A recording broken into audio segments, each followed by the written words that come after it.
Assalamualaikum warahmatullahi wabarakatuh. Saya Wilianti dari Fakultas Ekonomi dan Bisnis Prodi Manajemen Pemerintahan.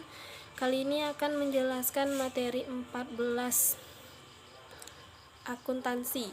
Dasar perusahaan. Konsep dasar akuntansi adalah proses mencatat, peringkasan, mengklasifikasi, mengelola, dan menampilkan data transaksi serta kejadian yang berhubungan dengan keuangan agar dapat digunakan dan mudah dimengerti untuk proses pengambilan keputusan atau keperluan perusahaan lainnya.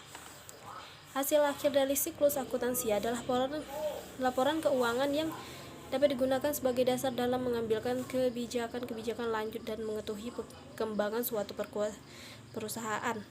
Mengenal akuntansi perusahaan. Akuntansi perusahaan adalah proses akuntansi yang didedikasikan untuk memprofesional suatu perusahaan dalam jenis pembukuan yang satu ini.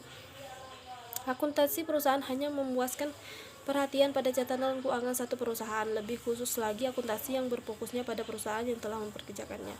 Akuntansi perusahaan dilakukan untuk memastikan suatu status keuangan dan operasional perusahaan, terlebih investor dan pembeli dana selalu tertarik untuk mengetahui kinerja keuangan perusahaan ketika akan membeli sejumlah saham atau pembelian pinjam dana. Oleh karena itu, akuntansi perusahaan dilakukan untuk mengkomunikasi aset dan kewajiban perusahaan kepada mereka.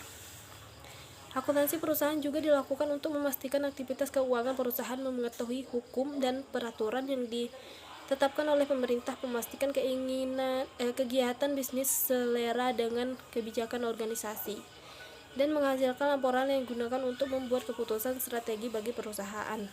Kegiatan utama dalam akuntansi perusahaan. Akuntansi perusahaan biasanya dilakukan oleh bagian spesialis akuntansi. Mereka diarahkan untuk mengelola kondisi keuangan perusahaan di bawah penguasaan Chief Financial Officer atau disingkat CFO atau eksekutif pada level yang sama. Akuntansi melakukan sejumlah tugas yang berkaitan dengan pengelolaan akun keuangan dan sistem pelaporan keuangan secara menyeluruh. Aktivitas yang dilakukan diantaranya membuat dan mengelola sistem akuntansi perusahaan, memproses gaji karyawan, mengatur biaya tertentu, mengelola utang, pengelolaan piutang usaha. Perusahaan dagang bisa saja memiliki bangunan tetapi memiliki peralatan yang digunakan untuk mengemas produk dan mengirimkan kepada konsumen. Semesta perusahaan jasa mungkin saja memiliki bangunan untuk menyediakan layanan kepada pelanggan. Kewajiban.